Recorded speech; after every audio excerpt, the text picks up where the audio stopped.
Todo bien, todo bien. Más bien avisa a tu compañero, por favor, que, que ingrese por el enlace normal que hemos tenido. ¿Sí? Gracias. Sofía Cachihualpa, ¿qué tal me escuchas? Ya, gracias. Buenas noches, Sofía. Estamos ahí con Aarón Troncos Morales, ¿qué tal me escuchas? Sí, profesor, buenas noches. Gracias, gracias, gracias. Roger Humérez, nuevamente estamos por acá, que aquí estamos haciendo unos saltos mortales pero parece que se había configurado aquí con el enlace con otro correo, ¿no? Y entonces ya entrando por el correo LP se arregló toda la situación. Más bien, disculpen. Y avanzamos. Mire, los temas que tenemos ahora son los siguientes. Eh, de acuerdo con el sílabo marca el tratamiento de oferta monetaria. La oferta monetaria en relación con el tipo de cambio y otros efectos que puede originarse en la economía. Repito, oferta monetaria, tipo de cambio y otros efectos que se pueden originar en la economía, en este caso peruana, ¿no? Al respecto, es bueno por ahí recordar algunos aspectos del ente que se encarga de administrar la oferta pública, ¿no? Como es el Banco Central de Reserva del Perú. Y luego vamos a ir poco a poco entrando en el tema correspondiente. Voy a compartir aquí un material justamente del banco para que por ahí nos haga una reseña de cómo surge esta entidad y las funciones y las políticas que se encargan de aplicar. Correcto. A ver un momentito.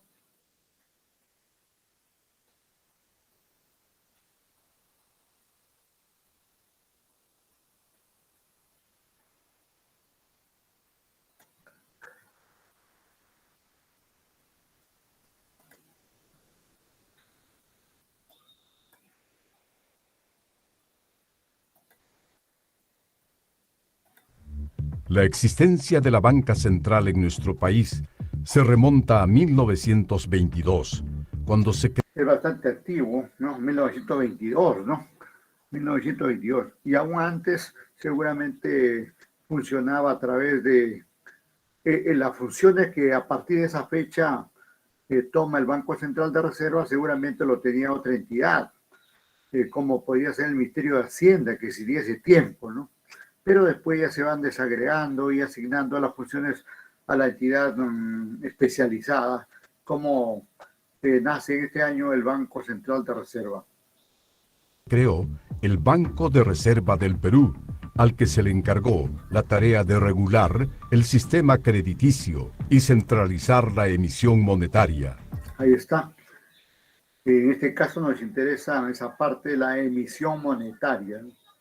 Esta entidad se encarga, digamos, de la oferta monetaria, de la cantidad de dinero que circula en el mercado peruano, ¿no?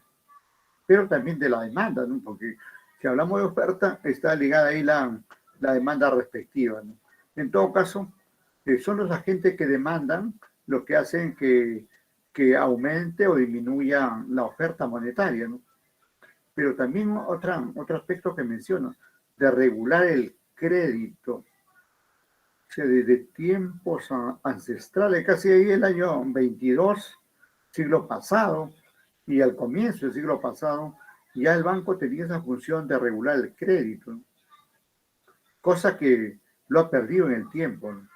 A la fecha tiene esa función, pero para los organismos llamados no financieros, como casas comerciales y varios entes que trabajan así entregando créditos al público, ¿no? En abril de 1931, se transformó en Banco Central de Reserva del Perú, aceptando la recomendación de la misión Kemmerer. Esta, esta, esta misión son un grupo de norteamericanos que vienen justamente a crear o a facilitar la creación o a contribuir con la creación del Banco Central de Reserva. Y el banco funciona, digamos, como un apéndice de la Reserva Federal de Estados Unidos, como, no tanto como apéndice en este caso, pero sí como un organismo a la fecha, ¿no? Muy relacionado con los bancos centrales de todo el mundo, ¿no? Especialmente el Banco Central Europeo y los bancos centrales de cada uno de los países, ¿no? Incidiendo el peso que tiene o recalcando el peso que tiene la Reserva Federal de Estados Unidos, que hace la veces de Banco Central de Reserva de Estados Unidos, ¿no? Y fue este señor, ¿no? Kemmerer, eh, que vino a cargo de una misión y se encargó fue de que se organice, se implemente y comience a funcionar eh, el Banco Central, en este caso ya el banco ya como banca central, ¿no? Porque en el año 22 no aparece como banca central, ¿no? Simplemente como banco de reserva, ¿no? Pero aquí ya aparece en el año 31, como se acaba de indicar, ya aparece como banca central, como un organismo que regula todo el sistema financiero, ¿no?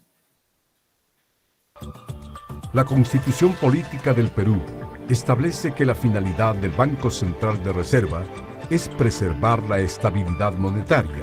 Ahí está, ese es el punto que nos toca analizar, esto de preservar la estabilidad monetaria.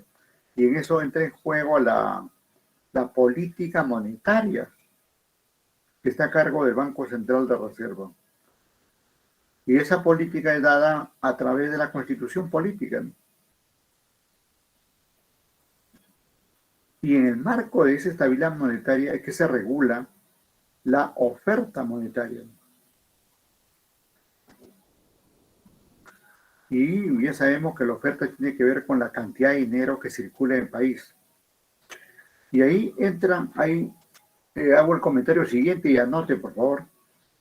Hay una herramienta que utiliza el banco para facilitar esta estabilidad que se menciona, entre otras posiblemente, pero esta funciona, esta que menciono funciona muy activamente siempre que se requiere orientar la política monetaria en uno u otro sentido, ¿no?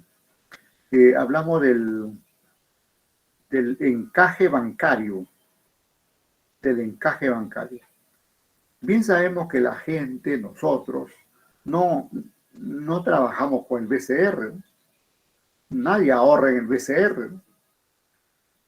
Y si te vas al BCR y le pides que te den 10 soles, 20 soles, que te cambie, que te regale, tampoco te van a dar, ¿no? Porque ese no es el mecanismo. El mecanismo, ¿cómo se manifiesta? ¿Cómo regula el BCR la cantidad, la masa monetaria, la oferta monetaria que hay en el país? Entre varias herramientas es el encaje bancario. Y comento esto para que tomen en cuenta que hay oportunidades de acuerdo con el tipo de política que se tenga.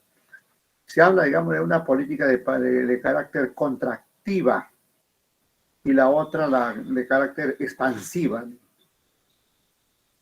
En este momento estamos en el contexto de una política expansiva. Y ustedes saben que ese tipo de política consiste en sacar más dinero al mercado. ¿Para qué? Para que se reactive la economía, justamente. ¿Y cómo lo puede hacer? ¿Y cómo interviene ahí el BCR? El BCR interviene sacando dinero al mercado. Pero claro, ustedes saben que el banco no sale ahí al cuarto piso y comienza a tirar los billetes, ¿no? Ni siquiera, digamos, le entrega así por así a un banco, ¿no? Sino lo hace a través de los instrumentos, ¿no? Por ejemplo, al disminuir el encaje, hace que los bancos tengan más liquidez y entreguen menos cantidad de encaje al BCR. Y entonces los bancos, al tener más dinero en sus bóvedas, tienen más capacidad, digamos, de prestar. Y eso hace incluso que la tasa de interés tienda a bajar para sacar el dinero, para que la gente, digamos, pueda, digamos, prestar. En el caso de las empresas, por ejemplo, recurrir a sus préstamos de capital de trabajo para reactivar la operatividad de la empresa, comprando mercadería, comprando materias primas, generando los recursos ahí para que la empresa pague los alquileres, los sueldos, para que pague los tributos y se mueve el aparato empresarial. Y eso repercute totalmente en la economía, porque si hay más dinero, la gente, como acabo de indicar, comienza, digamos, a solicitar crédito, ¿no? Y más aún al abaratarse los créditos. Y eso hace que fluyan los recursos a las empresas y éstas comiencen a fabricar, a comercializar y se mueve el consumo y haya empleo y ahí es donde por ahí ya estamos hablando ahí en términos económicos. La economía tenderá, digamos, en el mediano plazo a mejorar la situación. Esto que se está haciendo aquí en el momento, se está haciendo en todo el mundo, porque este problema es mundial, ¿no es cierto? Y todos los países están en la misma situación, que se ha contraído totalmente su economía, ¿no? Por los protocolos y todo eso que se ha venido cumpliendo, ¿no? Pero también debemos tener en cuenta que va a haber otros momentos, que el Banco Central de Reserva va a aumentar su encaje. ¿Por qué tiene que aumentar? Que ahora ha disminuido, en otro momento va a aumentar, porque es posible que ya la oferta monetaria esté rebasando. Y antes que cause inflación, mejor interviene el Banco Central de Reserva aumentando el encaje. Este encaje que estoy comentando, de acuerdo a la ley 26702 del sistema financiero, que no puede ser mayor al 9%. ¿Al 9% de qué? De las captaciones que realizan los bancos. ¿Qué captaciones? Ahorros a la vista primero, ahorros a la vista, ahorros a plazo, las cuentas de compensación por tiempo de servicios, otra forma de captar es también las cuentas corrientes, y posiblemente haya otras modalidades de captar el dinero del público. Ojo ahí que los bancos llevan a cabo dos importantes actividades. Una es la captación de dinero, que es lo que estamos hablando, y otro, los bancos hacen la colocación, que son los créditos que otorgan. Bien. Entonces, esa es la forma, ¿no? Esa es la forma como el BCR interviene en la oferta monetaria, ¿no? A través del encaje. Pero no es la única forma, porque también, por ejemplo, interviene en la oferta monetaria a través de la política cambiaria, que es otra política que lleva a cabo el Banco Central de Reserva. Ustedes saben que estos días ha estado subiendo, por ejemplo, el dólar, ¿no? Ha estado subiendo el dólar. Y entonces por ahí la gente técnica ha estado pidiéndole al Banco Central de Reserva que salga, pues. ¿Por qué? Porque ha estado aumentando el tipo de cambio. Porque ha disminuido la oferta, ¿no? A menor oferta, mayor precio, ¿no? Esas leyes se cumplen en todo bien y el dinero es un bien. Entonces, como había disminuido la oferta de dólares y por tanto había subido el tipo de cambio y que aún se mantiene sobre 4 y tanto, entonces se le aconsejaba que el BCR sabe lo que debe hacer, ¿no? sino que a veces no le da la gana de hacerlo, ¿no? Entonces ahí lo que ha tenido que hacer es salir, digamos, salir a, ve- a- salir a sacar dinero. Se había disminuido los dólares, tenía que sacar dólares al mercado. ¿Y cómo lo puede hacer? No lo puede hacer, digamos, tirándolo de la ventana ni nada por el estilo, ¿no? Sino comprando los instrumentos que el Estado ha emitido en anteriores oportunidades, a través de bonos del Tesoro, a través de letras del Tesoro. Y entonces, al comprar el BCR, esos instrumentos, adquiere papeles, bonos, letras, como acabo de indicar, ¿no? Y a cambio entrega dinero. En ese caso, dólares. En ese caso, dólares. Y tanto los soles como los dólares son componentes de la oferta monetaria, ¿no? Ahí se complementan, digamos, de una manera. Y entonces, al aumentar la oferta de dólares, prácticamente el tipo de cambio se va corrigiendo solito. Y claro, el banco hace lo mismo en otras ocasiones, ¿no? Porque ¿qué pasa, digamos, si bajara el tipo de cambio? Si bajara porque es excesiva la oferta, ¿no? Si es excesiva la oferta de dólares en el mercado, naturalmente, por ley de oferta y demanda, va a bajar el tipo de cambio, o sea, el precio del dólar, el precio del dinero. Y en ese caso el banco hace lo contrario de lo que acabo de comentar. En ese caso tendría que salir a vender esos instrumentos que anteriormente compró, sale a venderlo. Y entonces, como se dice criollamente, chapa los dólares y hace que disminuya la oferta, en este caso de dólares, y por ende la masa monetaria también. Entonces, por ahí va, importantísimas funciones la que realiza acá, muy técnicas, por cierto, muy técnicas, por cierto, y hay que saber hacer todo esto en determinados escenarios, en determinados momentos. Puede, digamos, que a veces no sea perfecta las acciones que toma la entidad, pero eh, son así, pues las decisiones son así, ¿no?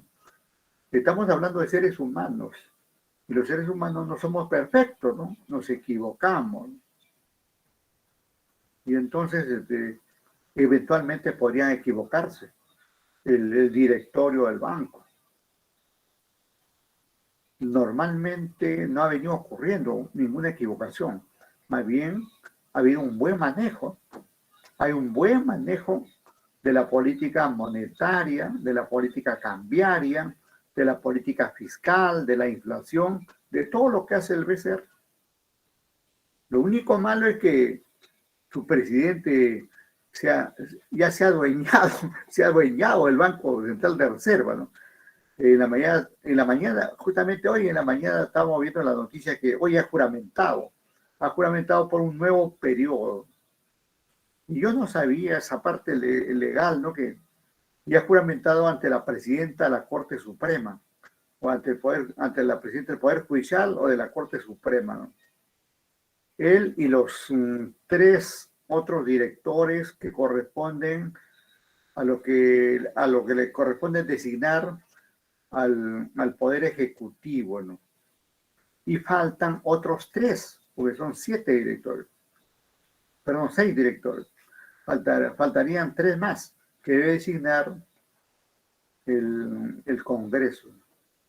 En días anteriores escuché que es posible que este año no lo hagan y se vaya hasta el otro año. En realidad no lo hacen porque no le conviene hacerlo, porque los 3 que se quedarían serían los fujimoristas que están ahí, ¿no? Y que ellos quieren que sigan ahí. Y posiblemente, no sé si la ley no le permite otra vez de repetir el plato, pero pareciera que tienen temor presentarse nuevamente, etcétera, etcétera. Y entonces están haciendo una jugada para permanecer ahí, ¿no? El asunto es que escuché al presidente de la comisión respectiva que de aquí irían hasta febrero para ver si se logra cambiar esos directores. Bueno, cosas que pasan ahí pues en la política y en la actividad de la gestión, ¿no? El asunto, digamos, mire, le voy a decir aquí lo que pasa. Cuando uno llega a un cargo alto, donde te pagan bien, te tratan bien, tienes de todo, y te gusta el trabajo, nadie quiere salir de ahí, ¿no? Nadie quiere salir. Y entonces eso nos pasa a todos los seres humanos. Llegamos a un sitial y no queremos perder esa situación, ese evento que nos ha tocado, digamos, participar, ¿no? Esa es la situación al final. Y eso pasa con presidentes de la República, pasa con presidentes de este banco, pasa con ministros, pasa con congresistas que quieren ahí permanecer pues, toda la vida en un determinado cargo. Incluso pasa con rectores, ¿no? Ya que hablamos de la universidad, no sé cuál sería el caso acá en la universidad del rector, pero en otras universidades aquí en Lima, los rectores ahí quieren pues perennizarse, ¿no? Y quieren dar vueltas, ¿no? Y a veces, si la ley no le permite continuar, inmediatamente forma su equipo alterno, si se quiere, y siguen indirectamente en el poder, ¿no? Es una condición, una situación casi normal en el ser humano de querer entornillarse en algo, ¿no? Bueno, así es cómo van las instituciones, ¿no? Y seguimos. Es preservar la estabilidad monetaria y le otorga autonomía, condición fundamental para que realice su trabajo técnico. ¿Qué quiere decir autonomía? Si el banco tiene autonomía para manejar la oferta y demanda de dinero, para emitir dinero, para cambiar y obtener divisas. Esa es la autonomía que tienen. O sea, por llevar a cabo eso, no tiene que consultar a nadie, ni al presidente de la República, que lo ha nombrado, elegido, ni al Ministerio de Economía, ni al Ministro de Economía y Finanzas que lo ha recomendado, o a la señora de la Corte que lo ha juramentado, a nadie, ¿no? A nadie, es autónomo eso. Esa autonomía, en la medida que todo esté caminando bien, es muy positivo.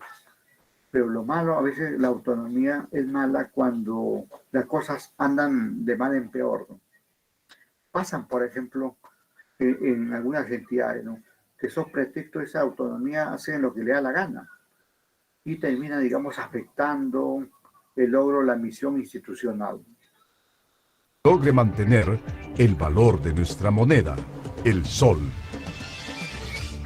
Existe estabilidad monetaria cuando la inflación es relativamente baja. Ajá, eso es muy bueno saberlo.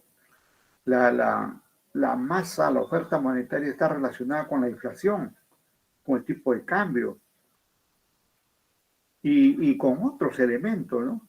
Pero en este caso específicamente con la inflación, ¿no? Porque a mayor dinero en el mercado genera inflación. Y lógicamente a menor dinero genera lo contrario, deflación, ¿no? Por eso digamos que tiene que estudiarse muy bien aquí las cosas para tener en el mercado una cantidad razonable de dinero. Ni muy alto ni muy bajo. Una cantidad razonable que permita, digamos, a los agentes económicos tener el dinero para comprar, solicitar un servicio, etcétera, etcétera, etcétera. Es decir, sin promedio, los precios de los productos que consumimos y el costo de los servicios que demandamos no varían demasiado a lo largo del tiempo. El principal aporte que un banco central hace a la economía de un país es mantener una inflación baja y estable. Cuando hay estabilidad de precios, no existe incertidumbre y las personas y empresas pueden comprar, ahorrar, invertir o planificar su producción y sus ventas con tranquilidad, pues los ciudadanos... Eso es lo que tenemos acá. Eso es lo que tenemos aquí, baja inflación, no hay incertidumbre en ese sentido. Por eso digo que el banco realiza muy bien esa función de la política monetaria, cambiaria, y el tratamiento o el manejo de la inflación. En ese sentido no hay ningún inconveniente, estamos muy bien. Ciudadanos tienen confianza en su moneda. Se propicia así un mayor crecimiento económico y se crea más trabajo en beneficio de todos. Cuando no hay estabilidad, se trastocan las decisiones de ahorro e inversión y se afectan la producción y el empleo. ¿Cómo se mantiene la estabilidad monetaria? Para mantener el poder adquisitivo de nuestra moneda, el Banco Central sigue el esquema de metas explícitas de inflación. La meta de inflación contempla un rango entre 1% y 3%, buscando así anclar las expectativas de inflación en un nivel similar al de las economías desarrolladas y establecer un compromiso permanente con la estabilidad de la moneda. El Banco Central analiza permanentemente la evolución de los precios en la economía para actuar preventivamente y en ocasiones, cuando proyecta que la inflación podría ubicarse fuera del rango meta, toma acciones anticipadas para regresarla al rango entre 1% y 3%. Para ello, usa como instrumento la tasa de interés de referencia para el mercado interbancario. A través de ella, consigue influir en las variables que afectan a la inflación. ¿Cuáles son las funciones del BCRP? El Banco Central de Reserva, además de mantener la estabilidad monetaria, regula la moneda y el crédito del sistema financiero, administra las reservas internacionales, emite nuestros billetes y monedas e informa periódicamente sobre las finanzas nacionales. La regulación de la moneda y el crédito del sistema financiero la hace a través de operaciones con los bancos, tales como subastas de certificados de depósito, operaciones de reporte, intervenciones en el mercado cambiario de moneda extranjera y requerimientos de encaje, entre otros. De acuerdo con su ley orgánica, el BCRP administra las reservas internacionales, tomando en cuenta los criterios de seguridad, liquidez y rentabilidad. En un mundo globalizado, las reservas internacionales son importantes porque protegen al país y se puede recurrir a ellas para reducir los efectos negativos de eventuales crisis financieras internacionales. El Banco Central también provee a la economía de una cantidad adecuada de billetes y monedas, con el fin de que las personas y empresas realicen sus transacciones con fluidez. Igualmente, informa periódicamente sobre las finanzas nacionales a través de diferentes publicaciones, como la nota semanal, el resumen informativo, el reporte de inflación, el reporte de estabilidad financiera, la memoria anual y el resumen diario de sus operaciones monetarias y cambiarias, entre otras publicaciones. Cualquier persona puede acceder a información actualizada del Banco Central a través de su página web www.bcrp.go.pe,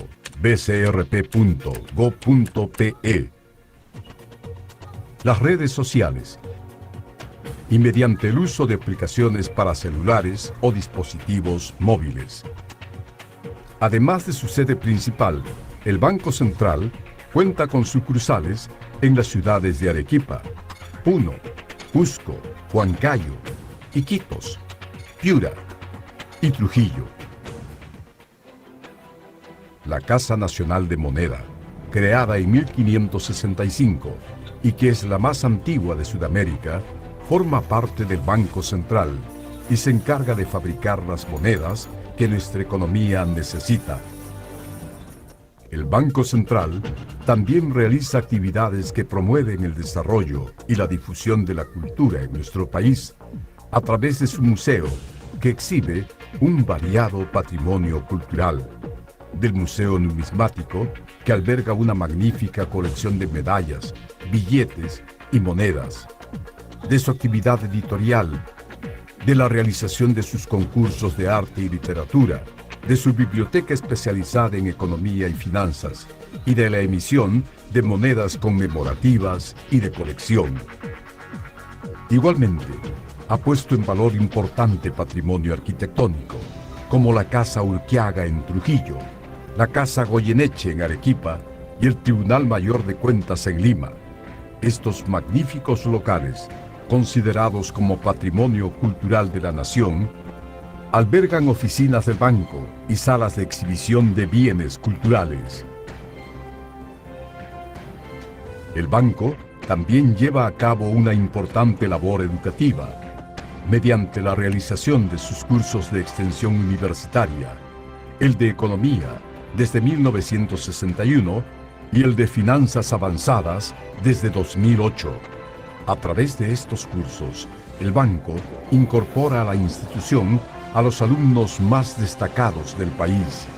Asimismo, anualmente, se dictan cursos de actualización para alumnos de provincias y profesores de economía, y se convoca a encuentro de economistas, un concurso escolar y a otro de investigación en economía y finanzas.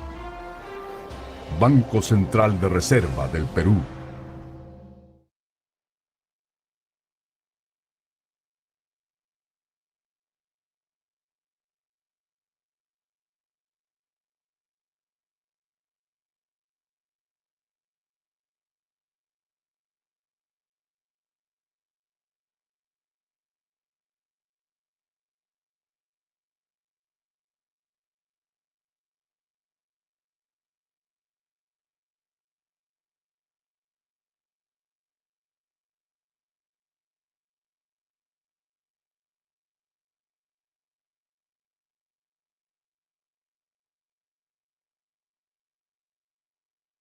En beneficio de todos.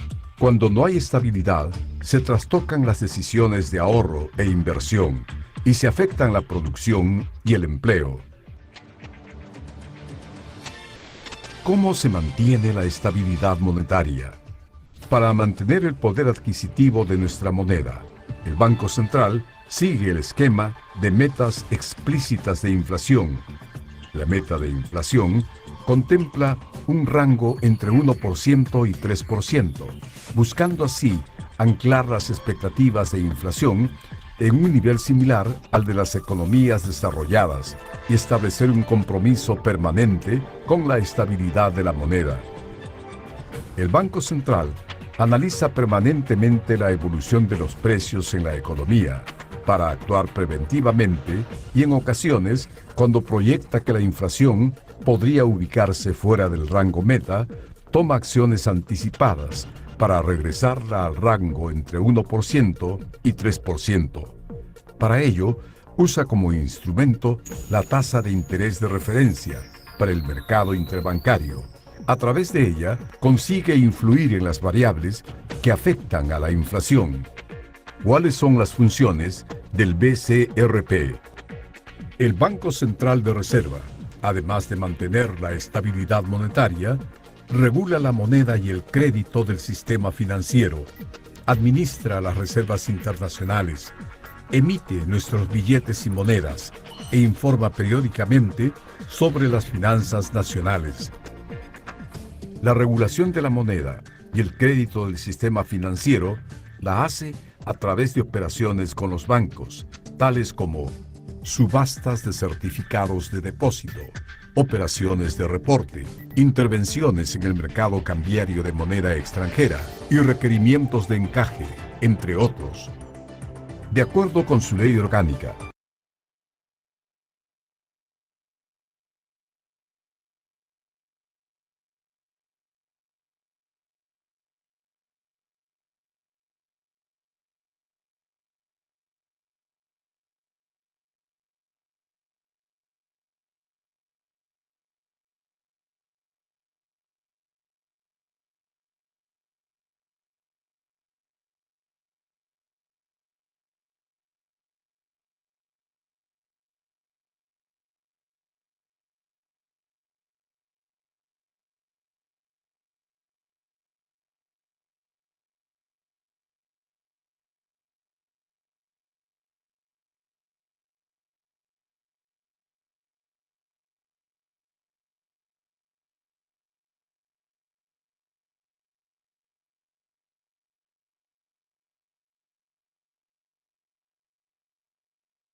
entre otros.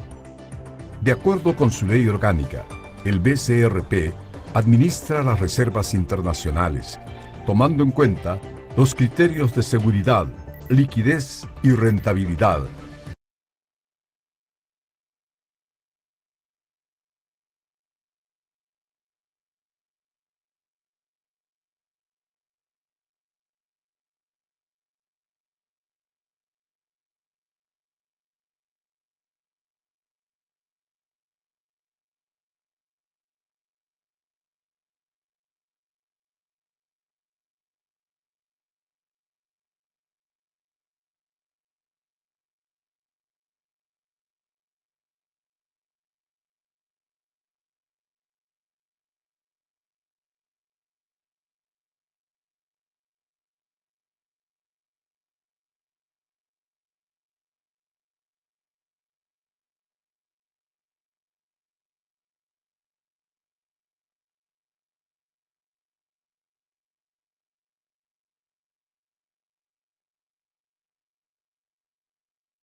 Hola, ¿qué tal? ¿Me escuchan? Hola, hola, ¿me escuchan? ¿Qué me dice ahí, Sí, Surco? profesor. Sí, profesor. Oye, pero ¿desde qué hora no me están escuchando? ¿10 minutos, 5 minutos? De casualidad me he dado cuenta que no estaba saliendo mi micrófono. ¿Me confirman? Bueno, en todo caso parece que no me han escuchado aquí esta partecita que estaba comentando. A ver, vamos a repetir por aquí esta partecita que estaba comentando.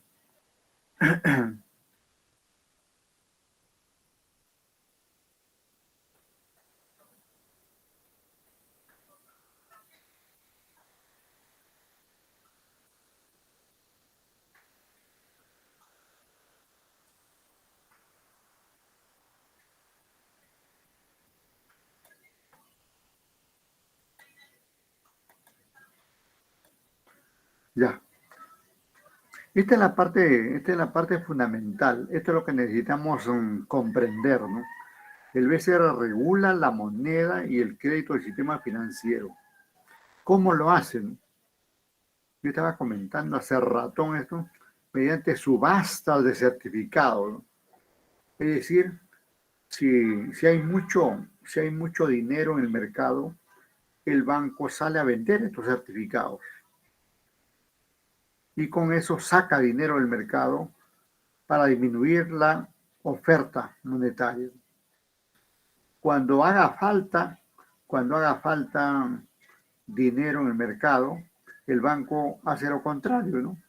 Sale a comprar, sale a comprar estos certificados que puede haberlo vendido anteriormente en otras oportunidades. Estas operaciones de reporte, ¿no? Estas llamadas operaciones de reporte, son las que realiza con los bancos. Ustedes saben que los bancos necesitan soles, euros, dólares, todo tipo de moneda. ¿Y quién le va a vender? Los bancos no compran en la calle, ¿no? O eventualmente lo podría hacer de forma extraordinaria, ¿no? Pero esencialmente compran y mucho dinero aquí, en el Banco Central de Reserva del Perú. Pasa, digamos, con algunas operaciones, por ejemplo, que el banco les entrega la cantidad de moneda que necesitan en cualquiera de sus formas y al día siguiente los bancos le devuelven ese dinero. Pero claro, el banco cobra una comisión por esa situación. Generalmente esas son las operaciones de reporte, ¿no? Una operación en la cual uno vende algo, pero tiene la oportunidad de recuperarlo al día siguiente.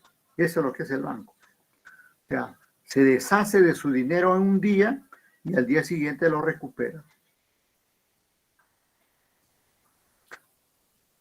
Intervenciones en el mercado cambiario. Esto lo hace cotidianamente, ¿no? A veces comprando, a veces vendiendo, según la oferta de moneda extranjera que hay en el mercado, ¿no? Y esto de los requerimientos de encaje que tuve comentando al inicio, ¿no? Que tiene que ver, digamos, igualmente con la oferta monetaria. Hay oportunidades donde se aumenta el encaje. Cuando se aumenta el encaje es para sacar dinero del mercado. En cambio, cuando se reduce el encaje es para poner más dinero en el mercado. Y esto último es lo que venimos experimentando actualmente, ¿no? Con una política económica de tipo expansiva. Y mire que hablo ahí de política económica. Entonces, la política económica está amarrada con la política monetaria, cambiaria, fiscal, ¿no? Por lo tanto, tiene que haber una muy buena interrelación funcional, ¿no? Entre el MEF y el Banco Central de Reserva.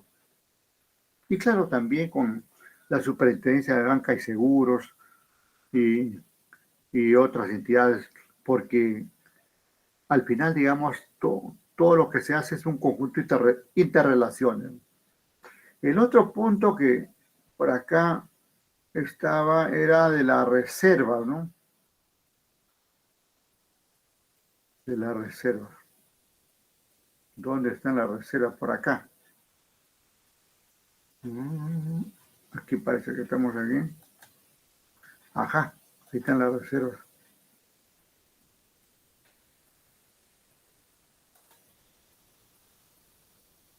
Esto de las reservas, permite, digamos, estos tres eventos. Origina, digamos, hace que el banco, al administrar las reservas, otorgue un alto nivel de seguridad, una liquidez razonable en el mercado, ni muy alta ni muy baja, e igualmente genere rentabilidad en el mercado, teniendo las reservas internacionales en un banco que le pague pues mejor que otros, obviamente, y que le asegure una mejor rentabilidad en el mercado internacional. Generalmente esto se hace a través de la Reserva Federal de Estados Unidos, el Banco Central Europeo o algún banco en Estados Unidos, en Inglaterra o en cualquier otra parte del mundo, ¿no? Eso también tiene sus riesgos, el hecho de tener las reservas en bancos internacionales, ¿no? Si no lo comenté con ustedes, pero hay el caso, por ejemplo, de las reservas, de la Reserva de Venezuela, ¿no? Que lo tienen ahí en un banco de Londres, donde este banco se niega a devolver las reservas a un país, como este caso a Venezuela, aduciendo que el gobierno lo utilizaría, digamos, en atentar contra los derechos humanos y todo eso, ¿no? Y al final, digamos, este banco que no entrega las reservas incluso es protegido por la ONU, ¿no? Y otros organismos multilaterales, ¿no? Y finalmente las reservas no regresan a Venezuela. Lo que en el fondo quieren, pues, como se dice criollamente, quieren secar al país para para que reaccione y saque del poder al gobernante actual, ¿no? Yo creo que no deberías hacer esto un banco contra un país, ¿no? Los países son soberanos, ¿no? Y se gobiernan como quiere la mayoría de su gente, ¿no? Ese es el asunto, ¿no? Si no, ¿qué sentido tiene, digamos, la llamada democracia, ¿no? Que solamente un grupo, el neoliberal, el capitalista, quiere gobernar, ¿no? Y eso es lo que está pasando también aquí en el país, ¿no? Tenemos un gobierno en el papel de un tinte socialista, ¿no? Pero que ya se estaría comportando como un gobierno capitalista, al hacerle caso y cumplir todo lo que le dicen los grandes empresarios, el mismo Congreso y la oposición. Y al no tener mayoría en el Congreso, está, digamos, casi condenado a ceder, ¿no? En realidad, ese es lo malo del... Miren, el liberalismo, el neoliberalismo, el capitalismo, son buenas opciones económico-políticas, ¿no? Pero lo malo es la gente que concreta estos modelos, ¿no?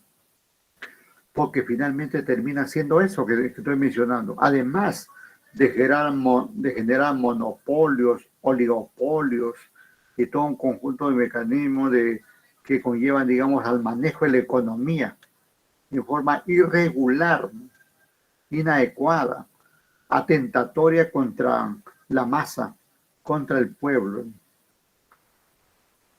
Esperemos, digamos, que se reflexione en ese sentido y dejen pues gobernar. Ah, no me refiero solamente a este presidente del país, sino a cada país, que tenga, digamos, el gobernante que quiere, que le da la gana, ¿no? Y no, digamos, a gobernantes impuestos por intereses internacionales ni nacionales. Bien, seguimos. Ahora, le decía que por acá tenemos otro material, ¿ya? Lo dejamos esto, lo dejamos ahí.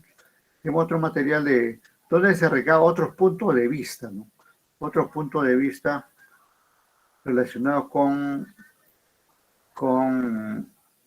este mismo caso, la cantidad de dinero, ¿no?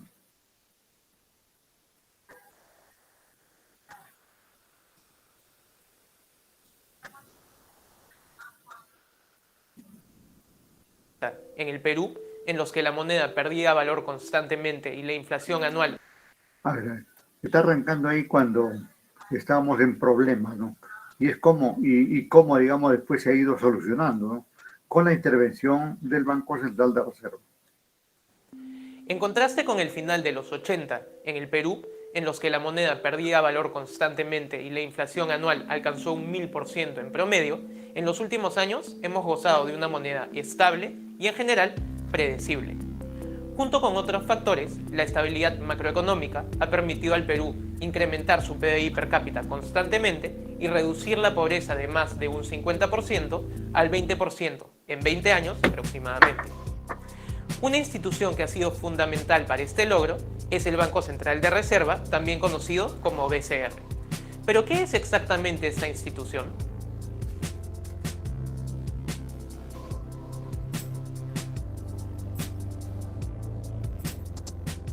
Empecemos con un poco de historia. La banca central en el Perú nació hace casi 100 años, cuando en 1922 se creó el Banco de Reserva del Perú. Antes de ello, no había ninguna institución estatal en el Perú que emitiera monedas. La emisión de la moneda estaba a cargo de la banca privada, supervisada desde 1914 por la llamada Junta de Vigilancia, creada durante el gobierno provisorio de Óscar Benavides.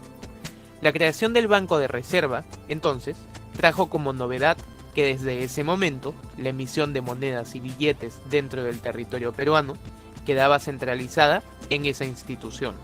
En 1931 ocurrió otro cambio importante. El Banco de Reserva del Perú se convirtió en el Banco Central de Reserva del Perú y se le dio una tarea fundamental, que era mantener el valor de la moneda, en ese momento el sol de oro.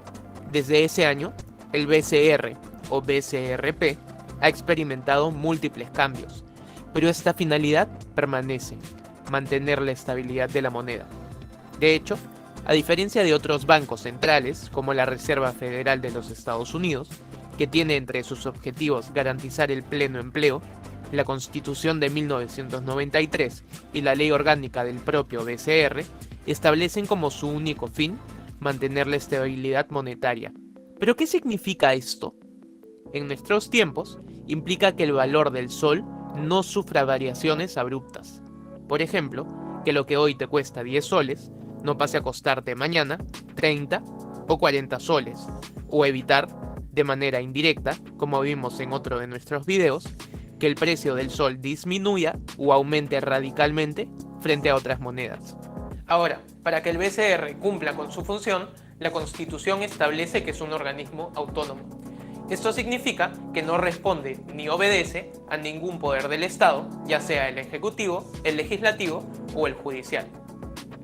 Adicionalmente, y con este mismo fin, salvo excepciones, la Constitución prohíbe al BCR financiar el erario público o instituciones estatales de fomento. Esto para evitar grandes inyecciones de dinero a través de la impresión de billetes excesiva. Estas regulaciones se establecieron luego de la hiperinflación de finales del 80 e inicios de los 90. Entre 1985 y 1990, la política monetaria del BCR se caracterizó por el otorgamiento de créditos a la banca de fomento y por el financiamiento del gasto público. Las políticas de expansión desmedida de la masa monetaria causaron una hiperinflación que en el año 1990 llegó a superar el 7.600%. La hiperinflación generó que los ahorros y los salarios de las personas, en muy poco tiempo, perdieran su valor de manera significativa. Para ponerlo en perspectiva, imaginemos que un chocolate que hoy cuesta un sol, en 5 años pase a costar más de 140.000 soles. Esa fue la magnitud de la hiperinflación que vivió el Perú entre 1985 y 1990. Para que el BCR pueda cumplir con su misión, la Constitución le ha atribuido también 4 funciones. Estas son: regular la moneda y el crédito del sistema financiero, administrar las reservas internacionales, emitir billetes y monedas, e informar periódicamente sobre las finanzas nacionales. Ahora, ¿cómo funciona el BCR? ¿Quién lo maneja? Según la Constitución, el BCR es gobernado por un directorio de 7 miembros. Este directorio es el encargado de formular la política monetaria del banco, aprobar los lineamientos de la administración de las reservas internacionales, determinar y regular la emisión de los billetes, aprobar el presupuesto del BCR, entre otros. Al igual que en otros países, el directorio del BCR no es elegido por votación popular, sino que la Constitución establece un procedimiento en el que están involucrados el Poder Ejecutivo y el Poder Legislativo para evitar que alguno de estos dos cope la institución. Así, de los 7 miembros del directorio, el Poder Ejecutivo designa a 4, entre ellos al presidente. Para que una persona pueda ser presidente del Banco Central de Reserva, sin embargo, debe ser ratificado por el Congreso de la República. Además, el Poder Legislativo debe elegir a los 3 miembros restantes del directorio con el voto de la mayoría absoluta del número legal de sus miembros, esto es, 66 congresistas. Los directores del BCR, además, son elegidos por un periodo de 5 años y no existe impedimento para que sean reelegidos. Tampoco en el caso del presidente del BCR. Existen, sin embargo, determinados requisitos para ser director de esta institución.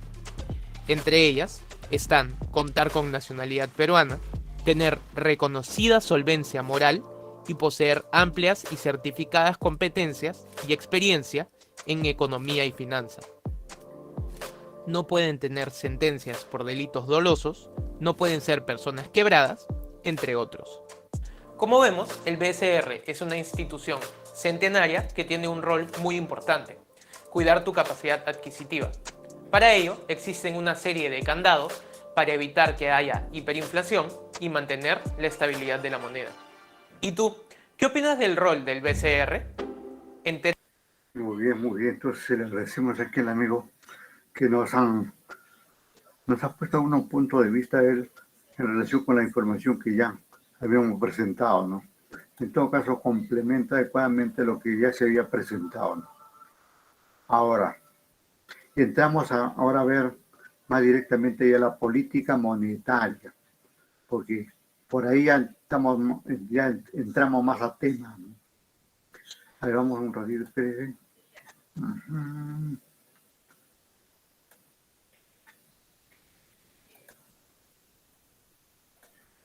Vamos con la política monetaria.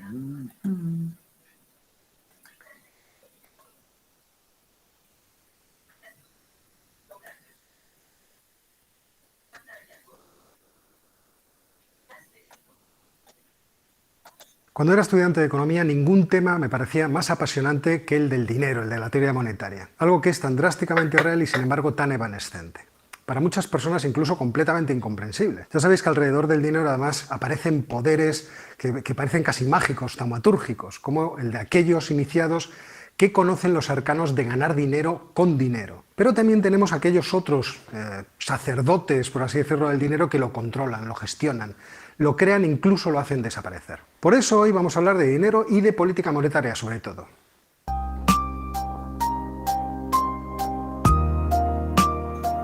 En este vídeo no quiero hablar del dinero, sino de la política monetaria, y por eso no nos interesa cualquiera de las formas que ha conocido el dinero a lo largo de la historia. Es decir, no nos interesa eso que se ha usado como intermediario en los intercambios en el pasado, sino lo que se usa hoy en día. Es decir, nos interesa el dinero moderno. Y ese dinero moderno ha sufrido una especie de proceso de espiritualización. Si en la antigüedad el dinero eran cosas, eran objetos, eran especias, eran metales preciosos, hoy en día el dinero se ha desembarazado casi totalmente de esa materialidad, hasta quedar reducido solamente a su función. Ese proceso comenzó cuando aparecieron los billetes de banco y se ha culminado con las anotaciones electrónicas. Sin embargo, el dinero moderno no se explica por el modo en que se materializa, sino por el modo en que se crea. Fijaos, el dinero moderno nace en las instituciones financieras y especialmente en los bancos. Para entender cómo se produce este parto del dinero tenemos que acercarnos al balance de los bancos. Lo que refleja un balance de una empresa muy simplificadamente, y que me disculpen obviamente los expertos en contabilidad,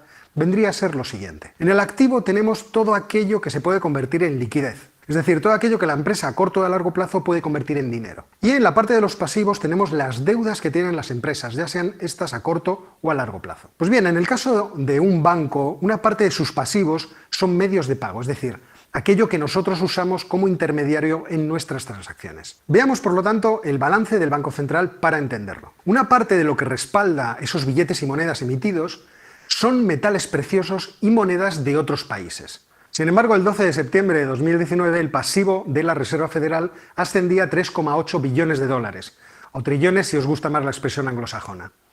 Pues bien, las reservas de oro tenían en ese pasivo un valor de mercado de 11.000 millones de dólares, es decir, un 0,29% de los dólares emitidos están respaldados por oro. Pero la mayor parte de lo que respalda el dinero son documentos que reconocen que alguien tiene una deuda con el Banco Central. Es decir, está principalmente constituido por préstamos que el Banco Central tiene derecho a recuperar a diversos plazos. Y pueden ser préstamos a otros bancos, al Estado, o pueden ser títulos de deuda pública que el banco haya comprado. Por lo tanto, lo que respalda el valor de billetes y monedas en circulación no es otra cosa que promesas. En concreto, la promesa de que alguien devolverá al banco los préstamos que éste le ha concedido. Los bancos comerciales también crean dinero, pero lo hacen por otro procedimiento, lo que llamamos la reserva fraccionaria, aunque tiene mucho que ver. La reserva fraccionaria es una práctica que comenzaron los plateros en la antigüedad.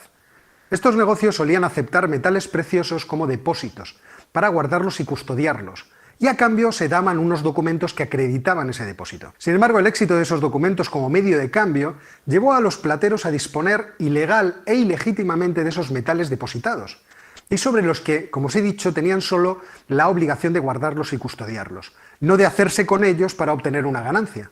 Ganancia que además no iban a compartir con los legítimos dueños de los metales preciosos, que les pagaban por el servicio de depósito. Como precaución, los plateros guardaban parte de los metales para las posibles retiradas que hicieran los clientes. De ahí surgió la moderna práctica bancaria. El banquero de hoy, como el platero de antaño, sabe que una parte importante de su negocio es calcular qué parte de lo que se le deposita debe guardar en forma de reserva. Porque en la actualidad los bancos comerciales pueden disponer de los depósitos de sus clientes siempre y cuando aparten en forma de reserva una proporción suficiente para cumplir con las obligaciones que tienen con los clientes. Esa reserva tiene dos partes. Una es aquella que es obligatoria, aquella a la que le obliga la autoridad monetaria, y que por ejemplo en Europa representa el 2% de los fondos depositados. La otra parte es una reserva voluntaria o excedentaria, y depende de la experiencia del banquero, de su prudencia, de su conocimiento de las circunstancias del mercado, de lo que pierde por dejar sin invertir esa reserva y cosas por el estilo. Pero lo relevante de la reserva fraccionaria es que permite que los bancos comerciales creen dinero. El proceso guarda un gran paralelismo con lo que veíamos antes en el Banco Central. Un cliente deposita dinero en el banco y el banco lo toma y lo presta. De modo que casi todo el dinero depositado, dinero de curso legal, sale del banco quedando en él una pequeña fracción, que es, como os he dicho antes, la reserva. Pero entonces, ¿qué dinero se ha creado? Bueno, pues en realidad lo que se ha creado es un depósito, una deuda que tiene el banco con el cliente y que el cliente puede utilizar para comprar cosas. Si antes los plateros daban un papel, ahora los bancos te dan una tarjeta de débito. Pero fijaos que es lo mismo. Tanto el billete del platero como la tarjeta son reconocimientos de que alguien tiene una deuda con nosotros. Y aquí viene lo sobresaliente. Si alguien confía en que el banco pagará, y lo hará con seguridad, estará dispuesto a aceptar esa deuda como medio de cambio. Y por lo tanto esa deuda se convertirá en dinero. Así que en la economía habrá dos tipos de dinero. Uno el que crea el Banco Central y otro el que crean los bancos comerciales y las instituciones financieras de este tipo. Porque hay diversas medidas del dinero, que los economistas además le ponemos el nombre de M1, M2, M3 y así sucesivamente. Como crear dinero es tan sencillo, como acabo de explicar, es imprescindible que exista una institución que controle que no se vaya a crear demasiado. ¿Por qué? Porque todo bien que es muy abundante pierde su valor. Y si el dinero pierde su valor, toda persona que guarde su riqueza en dinero perderá su riqueza. Este proceso se materializaría además en una subida de precios muy grande, de tal forma que el dinero en manos de la gente sería incapaz de poder adquirir bienes, es decir, perdería su valor. Y esto es lo que pasa en las hiperinflaciones. Es por esto que los bancos centrales suelen tener el mandato de controlar el valor del dinero, o lo que es lo mismo, tienen el mandato de controlar la inflación. Vamos a ver ahora cómo funciona la política monetaria. Para controlar la cantidad de dinero y los niveles de precios, los bancos centrales poseen una serie de instrumentos, principalmente tres. Uno son las operaciones de mercado abierto, otros las facilidades permanentes de crédito y de depósito, y el tercero ya lo hemos comentado, que son las reservas obligatorias. Estas políticas implican la utilización en realidad de dos tipos de instrumentos. Por un lado el control de la cantidad de dinero y por otro lado el control de los tipos de interés de referencia. Y esto tiene sentido si recordamos que la mayor cantidad de medios de pago en circulación está formada por depósitos. Y como los depósitos tienen dos fuentes de creación, uno a través de la reserva fraccionaria y otra la capacidad que tienen los bancos de crear depósitos primero y buscar los fondos para ellos después, cosa que os explicaré en otro momento, el control de la cantidad de dinero iría dirigida a la primera fuente de creación de depósitos, mientras que el control de tipos de interés suele estar encaminada a la segunda fuente de creación. Veamos ahora qué son las operaciones de mercado abierto. Para controlar directamente la cantidad de dinero que hay en circulación, el Banco Central puede recurrir a operaciones de mercado abierto.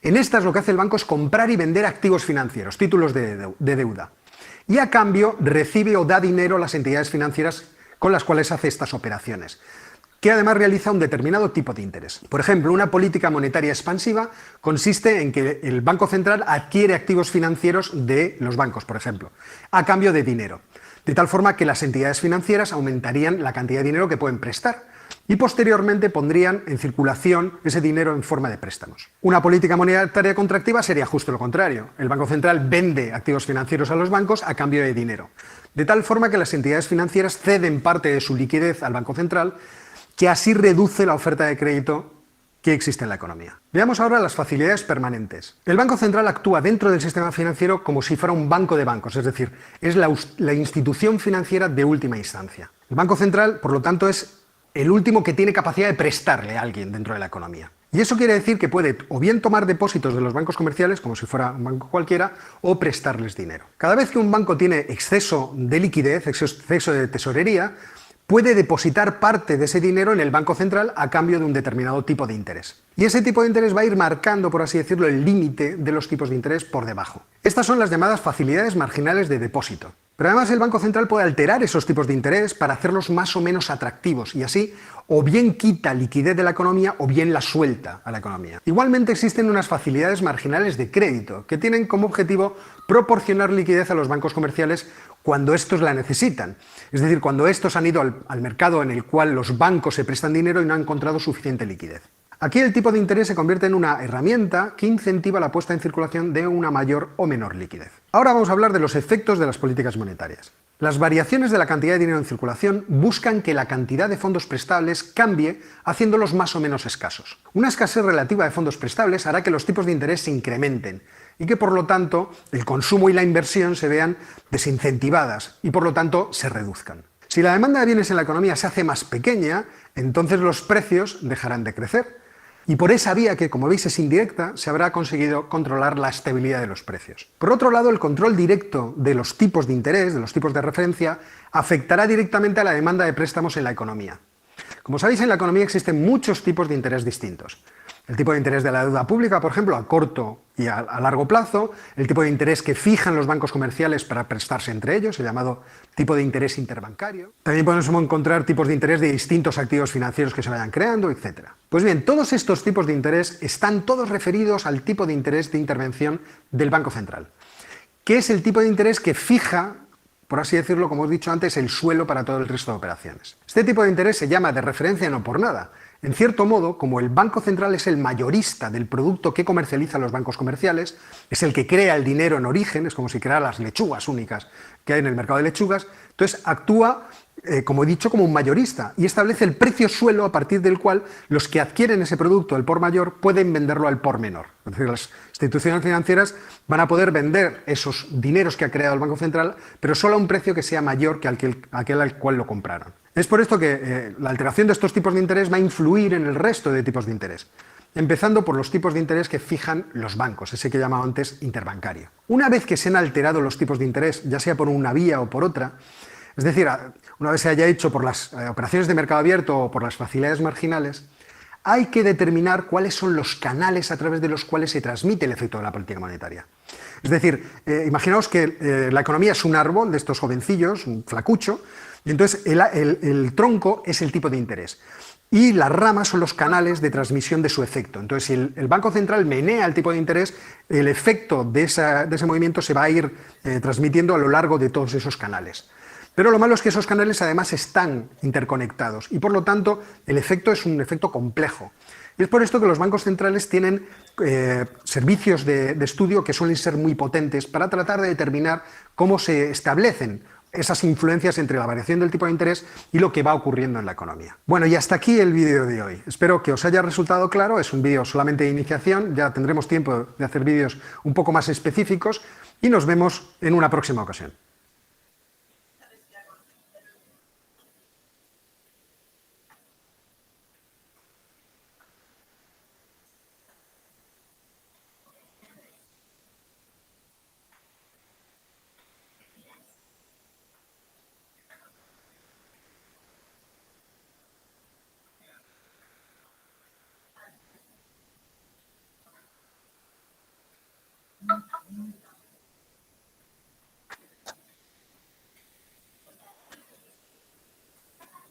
Ahí se presentó. Ratito. ¿Cómo funciona la máquina de la economía en 30 minutos? La economía... Bueno, ya hemos visto cómo funciona la política monetaria y ahora sí vamos a ver los efectos que puede originar la política monetaria en la economía. Como ya hemos ido adelantando ahí algunos, en la inflación, en el tipo de cambio, incluso hasta en la cantidad de bienes y servicios, el empleo y todo eso. Un ratito.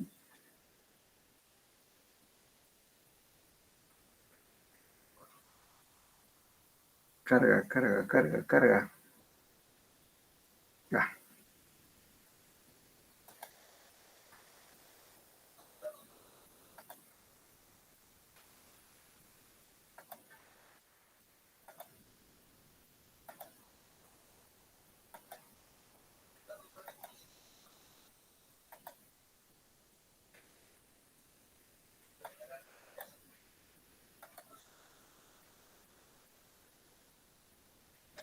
¿Por qué hay inflación?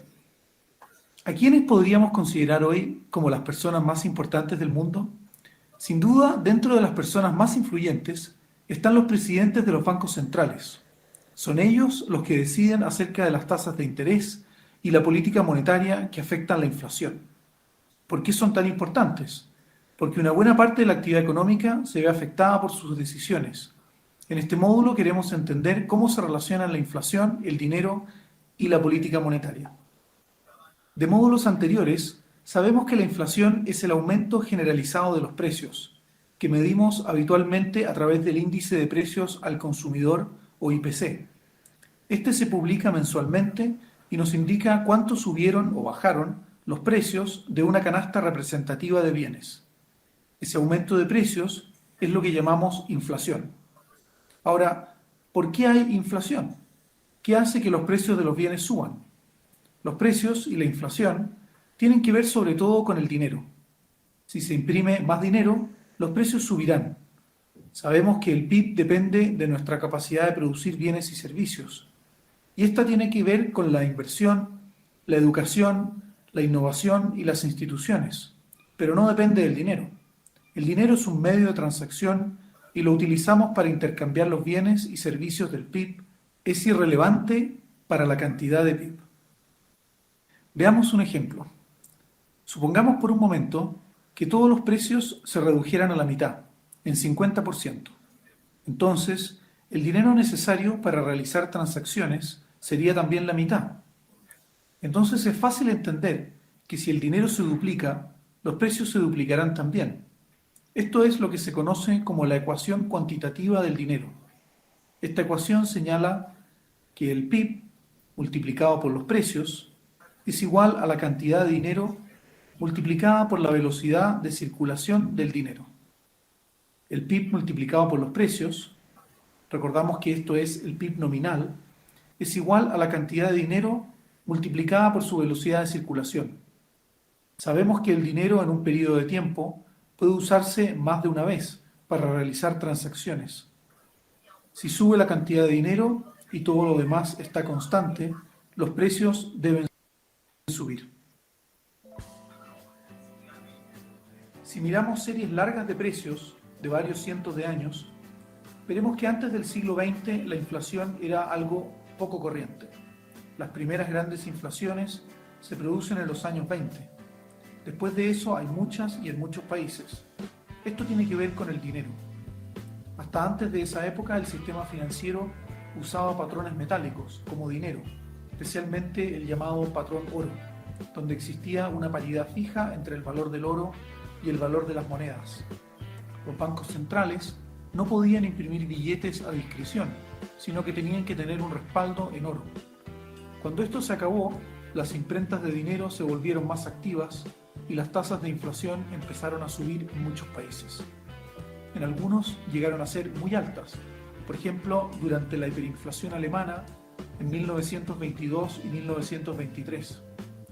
En 1922 la inflación fue de más de 2000% y todavía más en 1923. Llegó a haber una estampilla que valía 10.000 millones de marcos. Es inimaginable cuán rápido subían los precios.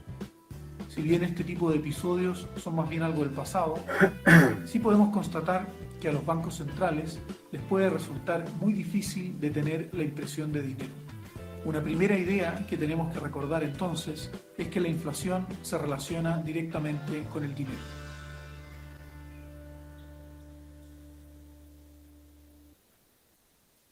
¿De dónde sale el dinero? Para explicar el proceso de emisión de dinero, debemos introducir el concepto de multiplicador monetario. El hecho que no solo los bancos centrales imprimen el dinero, sino que también los demás bancos lo crean, eso sí, sin imprimirlo. El dinero que imprimen los bancos centrales tiene esencialmente dos usos. Va a nuestros bolsillos y es utilizado por los bancos como reserva.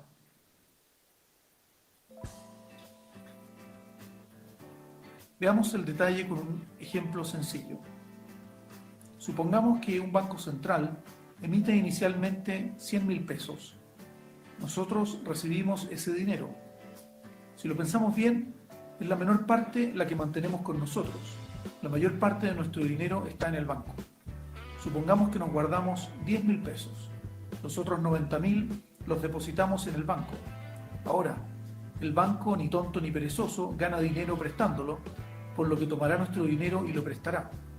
Sin embargo, la ley le exige mantener una parte como reserva y no prestarla por si los depositantes llegan a pedírselo. Habitualmente, la ley exige en torno al 10% como reserva. Este es el también llamado encaje bancario. Es decir, el banco mantendrá 9.000 pesos en reserva y prestará a alguien, a la señora Juanita, 81.000 pesos. Ella hará lo mismo que nosotros. Guardará una parte en su bolsillo y el resto lo dejará en su banco. Si pensamos en las mismas proporciones, ella guardará 8.100 pesos, el 10%, y depositará el resto, 72.900 pesos. ¿Cuánto dinero hay ahora en la economía? Bueno, lo que nosotros y la señora Juanita tenemos en el bolsillo, esto es en total 18.100 pesos, más lo que tenemos en el banco, 162.900 pesos. En total, ya hay 200.000 pesos en la economía. El dinero se ha duplicado a través del crédito bancario. Este proceso sigue, ya que el banco también prestará una parte del dinero de la señora Juanita, dependiendo de cuánto deban mantener los bancos como reserva y cuánto dinero la gente mantenga consigo, la magnitud que tendrá el multiplicador monetario. Este puede ser fácilmente 5 y más veces el dinero que el Banco Central emitió inicialmente.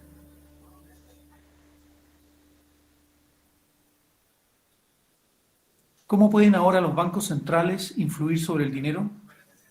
Los bancos centrales solo influyen directamente sobre la base monetaria e indirectamente sobre el multiplicador. El Banco Central, a través de transacciones con los bancos, las llamadas operaciones de mercado abierto, modifica la base monetaria. Al mismo tiempo, el Banco Central puede modificar la tasa de encaje de los bancos y afectar así cuánto crédito los bancos prestan. ¿Cuánto dinero inyectarán los bancos centrales en una economía? Bueno, en principio el suficiente para que se puedan realizar las transacciones necesarias y los precios se mantengan estables, es decir, no haya inflación o ésta sea muy baja. ¿Por qué los bancos centrales podrían querer imprimir más dinero? Hay principalmente dos razones. Una es el llamado señoriaje. El Banco Central tiene el monopolio sobre la emisión del dinero y cuando, por ejemplo, imprime un billete de 10.000 pesos, no le cuesta ese monto, sino mucho menos. La diferencia es un suculento ingreso para el Banco Central y el gobierno. Esto puede llevarlo a emitir más dinero de la cuenta. Para algunos gobiernos, el señoriaje ha sido una fuente de financiamiento importante. Hoy por hoy, en la mayoría de las economías, el señoriaje no es muy importante.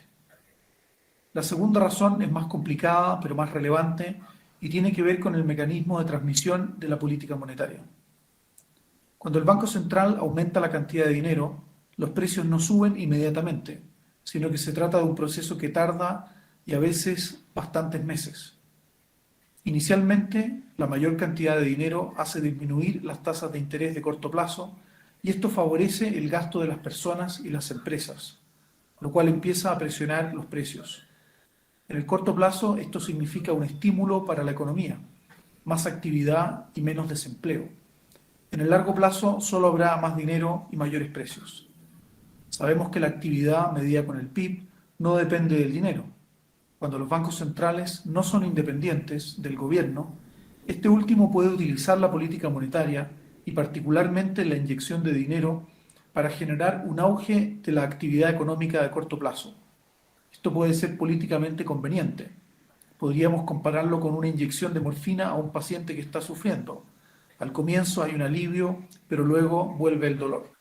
En las últimas décadas, muchos países han independizado sus bancos centrales del ciclo político. Esto se hace habitualmente a través de la creación de un consejo cuyos miembros son nombrados por plazos largos y no pueden ser removidos por el Ejecutivo. Además, se le otorga al Banco Central un mandato de mantener la inflación baja y estable y solo vela por ese objetivo. El gobierno no puede decirle cómo hacer su política monetaria. La experiencia muestra que aquellos países donde hay bancos centrales independientes, las tasas de inflación son más bajas. Podría haber una tercera razón que motive a un gobierno a producir inflación y es el diluir la deuda pública cuando ésta está denominada en la propia moneda. La inflación va erosionando el valor de las deudas nominales. Es por esto que muchos países prohíben la compra de deuda pública por parte del Banco Central. Un último punto en el que nos queremos concentrar aquí es cómo la política monetaria influye sobre las expectativas de inflación. Si nos preguntan cuánto será la inflación en los próximos 12 meses, probablemente diríamos más o menos 3%. ¿Por qué decimos ese número? Bueno, porque esa es la meta de inflación del Banco Central. Y lo más importante, porque le creemos al Banco Central que puede llevar la inflación a esa cifra. Esto no deja de sorprender. Los bancos centrales influyen lentamente e indirectamente sobre los aumentos de los precios de miles de bienes que ellos no controlan. ¿Qué hace una empresa para fijar sus precios? Considera una expectativa de inflación. Y cuando hay credibilidad en la política monetaria de un banco central, la meta de inflación que éste se propone sirve de guía para la fijación de precios, ajustes de salarios, arriendos, etc. Y el Banco Central puede así llevar la inflación a su meta, incluso con cierta independencia de lo que pase con el dinero. Esta credibilidad de la política monetaria se se basa en dos cosas. Primero, en la independencia del Banco Central y segundo, en la trayectoria más o menos exitosa que éste tenga manejando la inflación. ¿Qué hemos aprendido entonces? Primero, la inflación tiene que ver con el dinero. Sin fuerte emisión de dinero no puede haber inflación. Segundo, el dinero es la base monetaria, que es nuestro efectivo más las reservas de los bancos, y es emitido por el Banco Central. Además, el dinero es lo que tenemos en nuestras cuentas bancarias, y este dinero es multiplicado por los bancos con los créditos que otorgan. Tercero, los gobiernos pueden estar tentados de producir inflación para financiar su gasto, para conseguir un auge de corto plazo en la economía o para diluir el valor de sus deudas.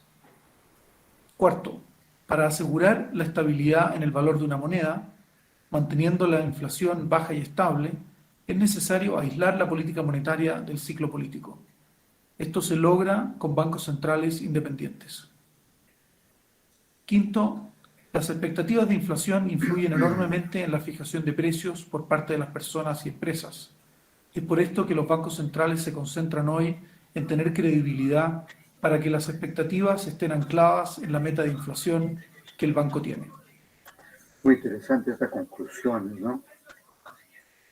Hay que tener en cuenta, porque este es lo que resume todos los materiales que hemos ido viendo por ahí. Sin embargo, todavía tenemos unos minutos por ahí. Vamos a repetir algunos aspectos que estaba analizando acá, que es de lo más importante. Sin duda, dentro de las personas más influyentes están los presidentes de los bancos centrales. Son ellos los que deciden acerca de las tasas de interés y la política monetaria que afectan la inflación. ¿Por qué son tan importantes? Porque una buena parte de la actividad económica se ve afectada por sus decisiones. En este módulo queremos entender cómo se relacionan la inflación, el dinero y la política monetaria. De módulos anteriores, sabemos que la inflación es el aumento generalizado de los precios, que medimos habitualmente a través del índice de precios al consumidor o IPC. Este se publica mensualmente y nos indica cuánto subieron o bajaron los precios de una canasta representativa de bienes. Ese aumento de precios es lo que llamamos inflación. Ahora, ¿por qué hay inflación? ¿Qué hace que los precios de los bienes suban? Los precios y la inflación tienen que ver sobre todo con el dinero. Si se imprime más dinero, los precios subirán. Sabemos que el PIB depende de nuestra capacidad de producir bienes y servicios. Y esta tiene que ver con la inversión, la educación, la innovación y las instituciones. Pero no depende del dinero. El dinero es un medio de transacción y lo utilizamos para intercambiar los bienes y servicios del PIB. Es irrelevante para la cantidad de PIB. Veamos un ejemplo. Supongamos por un momento que todos los precios se redujeran a la mitad, en 50%. Entonces, el dinero necesario para realizar transacciones sería también la mitad. Entonces es fácil entender que si el dinero se duplica, los precios se duplicarán también. Esto es lo que se conoce como la ecuación cuantitativa del dinero. Esta ecuación señala que el PIB multiplicado por los precios es igual a la cantidad de dinero multiplicada por la velocidad de circulación del dinero. El PIB multiplicado por los precios, recordamos que esto es el PIB nominal, es igual a la cantidad de dinero multiplicada por su velocidad de circulación. Sabemos que el dinero en un periodo de tiempo puede usarse más de una vez para realizar transacciones. Si sube la cantidad de dinero y todo lo demás está constante, los precios deben subir. Si miramos series largas de precios de varios cientos de años, veremos que antes del siglo XX la inflación era algo poco corriente. Las primeras grandes inflaciones se producen en los años 20. Después de eso hay muchas y en muchos países. Esto tiene que ver con el dinero. Hasta antes de esa época el sistema financiero usaba patrones metálicos como dinero, especialmente el llamado patrón oro, donde existía una paridad fija entre el valor del oro y el valor de las monedas. Los bancos centrales no podían imprimir billetes a discreción, sino que tenían que tener un respaldo en oro. Cuando esto se acabó, las imprentas de dinero se volvieron más activas y las tasas de inflación empezaron a subir en muchos países. En algunos llegaron a ser muy altas, por ejemplo, durante la hiperinflación alemana en 1922 y 1923. En 1922 la inflación fue de más de 2000% y todavía más en 1923. Llegó a haber una estampilla que valía 10.000 millones de marcos. Es inimaginable cuán rápido subían los precios. Si bien este tipo de episodios son más bien algo del pasado, sí podemos constatar que a los bancos centrales les puede resultar muy difícil detener la impresión de dinero. Una primera idea que tenemos que recordar entonces es que la inflación se relaciona directamente con el dinero.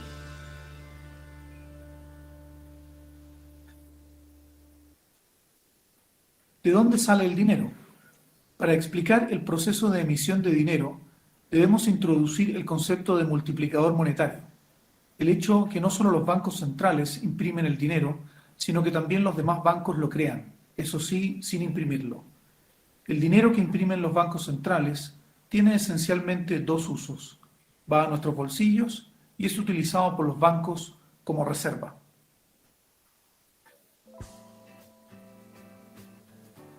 Veamos el detalle con un ejemplo sencillo.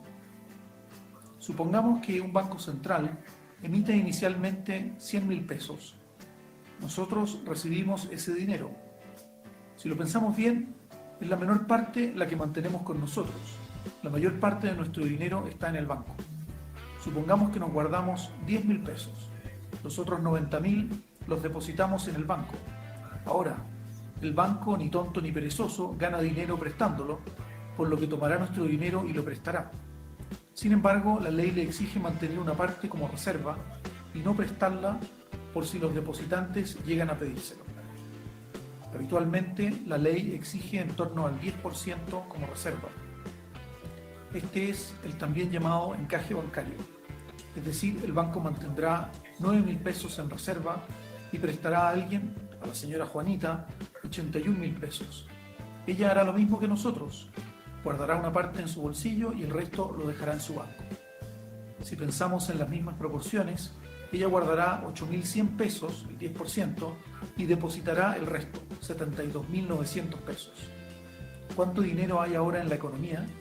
Bueno, lo que nosotros y la señora Juanita tenemos en el bolsillo, esto es en total 18.100 pesos, más lo que tenemos en el banco, 162.900 pesos. En total, ya hay 200.000 pesos en la economía. El dinero se ha duplicado a través del crédito bancario. Este proceso sigue, ya que el banco también prestará una parte del dinero de la señora Juanita. Dependiendo de cuánto deban mantener los bancos como reserva y cuánto dinero la gente mantenga consigo, la magnitud que tendrá el multiplicador monetario. Este puede ser fácilmente 5 y más veces el dinero que el Banco Central emitió inicialmente.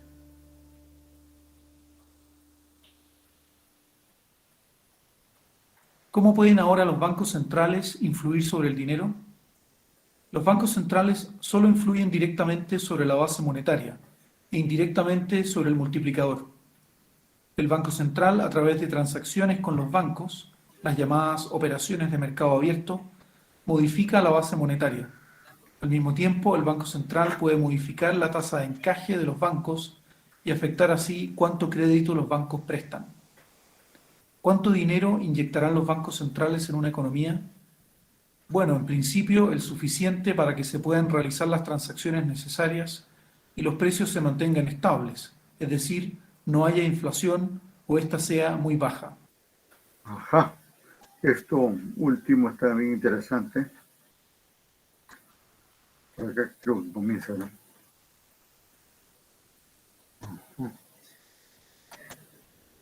Inicialmente.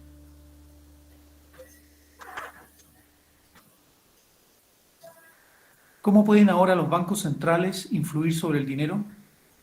Los bancos centrales solo influyen directamente sobre la base monetaria e indirectamente sobre el multiplicador. El Banco Central, a través de transacciones con los bancos, las llamadas operaciones de mercado abierto, modifica la base monetaria. Al mismo tiempo, el Banco Central puede modificar la tasa de encaje de los bancos y afectar así cuánto crédito los bancos prestan. ¿Cuánto dinero inyectarán los bancos centrales en una economía? Bueno, en principio el suficiente para que se puedan realizar las transacciones necesarias y los precios se mantengan estables, es decir, no haya inflación o ésta sea muy baja. ¿Por qué los bancos centrales podrían querer imprimir más dinero? Hay principalmente dos razones. Una es el llamado señoriaje. El Banco Central tiene el monopolio sobre la emisión del dinero y cuando, por ejemplo, imprime un billete de 10.000 pesos, no le cuesta ese monto, sino mucho menos. La diferencia es un suculento ingreso para el Banco Central y el gobierno. Esto puede llevarlo a emitir más dinero de la cuenta. Para algunos gobiernos, el señoriaje ha sido una fuente de financiamiento importante. Hoy por hoy, en la mayoría de las economías, el señoriaje no es muy importante. La segunda razón es más complicada, pero más relevante, y tiene que ver con el mecanismo de transmisión de la política monetaria. Cuando el Banco Central aumenta la cantidad de dinero, los precios no suben inmediatamente, sino que se trata de un proceso que tarda y a veces bastantes meses. Inicialmente, la mayor cantidad de dinero hace disminuir las tasas de interés de corto plazo y esto favorece el gasto de las personas y las empresas, lo cual empieza a presionar los precios. En el corto plazo, esto significa un estímulo para la economía, más actividad y menos desempleo. En el largo plazo, solo habrá más dinero y mayores precios. Sabemos que la actividad medida con el PIB no depende del dinero. Cuando los bancos centrales no son independientes del gobierno, este último puede utilizar la política monetaria y particularmente la inyección de dinero para generar un auge de la actividad económica de corto plazo. Esto puede ser políticamente conveniente. Podríamos compararlo con una inyección de morfina a un paciente que está sufriendo. Al comienzo hay un alivio, pero luego vuelve el dolor. En las últimas décadas, muchos países han independizado sus bancos centrales del ciclo político. Esto se hace habitualmente a través de la creación de un consejo, cuyos miembros son nombrados por plazos largos y no pueden ser removidos por el Ejecutivo. Además, se le otorga al Banco Central un mandato de mantener la inflación baja y estable y solo vela por ese objetivo. El gobierno no puede decirle cómo hacer su política monetaria. La experiencia muestra que aquellos países donde hay bancos centrales independientes, las tasas de inflación son más bajas. Bien, bien. Hasta ahí repetimos los aspectos más importantes que... lo último. Era este resumen que hace, ¿no? La inflación tiene que ver con el dinero. Claro, sin la fuerte emisión de dinero no puede haber inflación. Aun cuando también la inflación es importada, ¿no? Bueno, en este caso no se relacionaría con eso, ¿no? Por ejemplo, en estos días se está comentando que hay un cierto nivel de inflación en el país, ¿no? Por la alza, digamos, de algunos precios. No es generalizada, pero de algunos precios, ¿no? Y entonces por ahí ya aparece la noticia que hasta a nivel internacional existe, digamos, una suerte de fenómeno inflacionario. Luego, el dinero es la base monetaria, que es nuestro efectivo, más la reserva de los bancos y es emitido por el Banco Central. Además, el dinero es lo que tenemos en nuestras cuentas bancarias. Y este dinero es multiplicado por los bancos con los créditos. Es decir, el dinero se expresa de diferentes formas, ¿no? Y el dinero crece a través de los créditos que se otorgan, por los cuales se pagan intereses correspondientes. 3. Los gobiernos pueden ser tentados de producir inflación para financiar su gasto, para conseguir un auge de corto plazo en la economía o para diluir el valor de su deuda, ¿no? Bueno, eventualmente, por ejemplo, en estos últimos gobiernos no ha habido, digamos, dudas sobre el maquillaje de la inflación. No se ha comentado eso, porque se entiende, digamos, que al ser la inflación baja por ahí y el mercado ser congruente con eso, no se estaría maquillando la cifra de inflación. En otros momentos 15, 20 años atrás, sí, sí había denuncias en ese sentido. 4.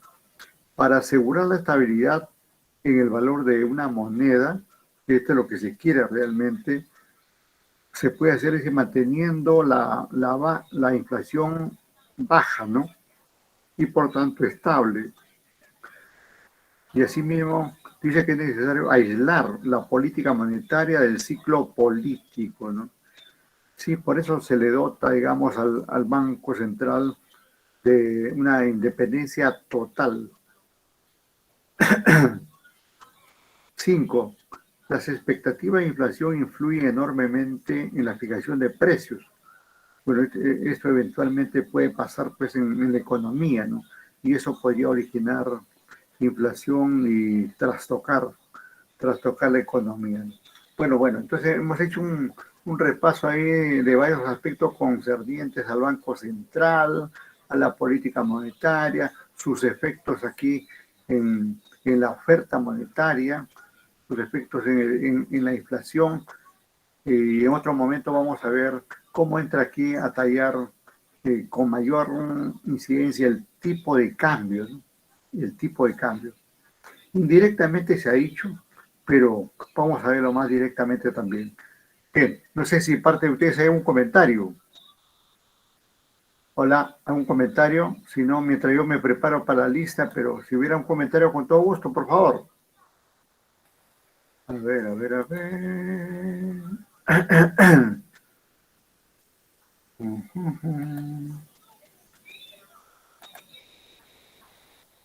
A ver, vamos a ver. Acá estamos con el listado, pero vamos a compartirlo. Dejamos de compartir lo anterior y nos vamos a compartir esta pantalla que tenemos ahora. Bien, bien, vamos a ver entonces por acá. Estamos aquí. Nos vamos aquí al final. Y le agregamos aquí la fecha de hoy, ¿no? Noviembre ya, 2 de noviembre. Semana 12. Semana 12. La otra semana tenemos otra vez evaluación, ¿no? Y los temas son los que estamos ahí tratando y lo que estamos ahí reiterando, esos puntos. Ahí están las preguntas cantaditas, ¿no? De modo que no hay ningún inconveniente en ese sentido, ¿no? Primero ahí, por defecto, todo falto, ¿no? Ahora nos vamos por acá. A ver, ¿cómo está? Vamos a Sofía Cachihualpa. Hola, Presente, profesor, buenas noches. muy amable, gracias. Calvo, Cerdeña, perdón, Cardeña, ¿no? Cardeña, Corimanya,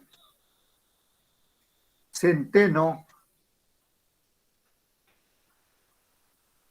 Chauca, Flore Lechuga, González Álvarez. Presente, profesor. Muy amable, gracias. Qué bien que esté ahí. Carlitos Enrique. Vamos con Huanca. Tito Constantino. Lo acabo de ver ahí a Constantino. Hola, Constantino. Bueno, solamente hacía la finta, además de Constantino. Guaita. Guaita. Elaime. López Guamán. Molina. Molina. ¿Qué pasó a la gente? No quiere estudiar la gente. Sigue con el feriado. Palomino Ayala. Surco. Presente, profesor, buenas noches. Hola, gracias. Muy amable, Surco. Terrazas. Terrazas. Troncos. Presente, profesor. Muy amable, gracias. Ugarte. Presente, profesor. Buenas noches. Muy amable, gracias, gracias. Humérez. Presente, profesor. Buenas noches. Bien, gracias. Vargas. No está. Bien, bien, entonces actualizamos esto y ya está. Nos vamos por acá. Dejamos de compartir. La 22, clavadita ya. Bien. A ver, vamos a ver el chat. ¿Alguna pregunta, repregunta, un comentario? Chat. Presente dice Centeno. Allá, Centeno dice presente, ya. Ahorita te corrijo, Centeno, no te preocupes. Bien. Ya estamos sobre la hora, lo dejamos ahí. Seguiremos conversando el día jueves. Gracias, buenas noches.